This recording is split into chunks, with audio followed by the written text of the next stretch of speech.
سیلاب متاثرین کے لیے کراچی کے تمام اضلاع میں امدادی کیمپ قائم کرنے کا فیصلہ۔ جونیئر ذوالفقار بھٹو کی زیر ہدایت کراچی ڈویژن کا اہم اجلاس۔ کراچی سے رپورٹ کر رہے ہیں سید عبدالقادر شاہ۔ قطر کلپٹن میں جونیئر ذوالفقار علی بھٹو کی سربراہی میں سیلاب متاثرین کے حوالے سے ایک نہایت اہم اجلاس منعقد ہوا، جس میں کراچی ڈویژن کے ذمہ داران سمیت جونیئر ذوالفقار بھٹو ٹیم کراچی کے تمام ضلعی نمائندگان نے بڑی تعداد میں شرکت کی۔ اجلاس میں متاثرین کی فوری بحالی اور امداد کے لیے عملی اقدامات پر تفصیلی غور کیا گیا۔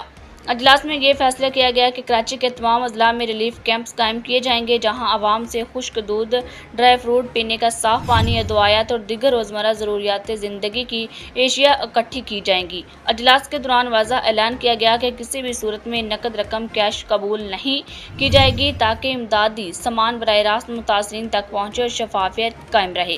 آپ کو آگاہ کرتے چلیں کہ اس موقع پر جونیئر ذوالفقار علی بھٹو نے اپنے عزم کا اظہار کرتے ہوئے کہا، مظلوموں کے ساتھ رہوں گا مرتے دم تک۔ ان کا کہنا تھا کہ سیلاب متاثرین کی مدد ہر محب وطن شہری کا اولین فریضہ ہے اور مشکل کی اس گھڑی میں ہمیں سیاست سے بالاتر ہو کر صرف انسانیت کی خدمت کو ترجیح دینا ہوگی۔ انہوں نے مزید کہا کہ کراچی کی عوام نے ہمیشہ قومی بحرانوں میں بڑھ چڑھ کر کردار ادا کیا اور اس بار بھی شہریوں کو چاہے کہ وہ بڑھ کر متاثرہ خاندانوں کی امداد کرے۔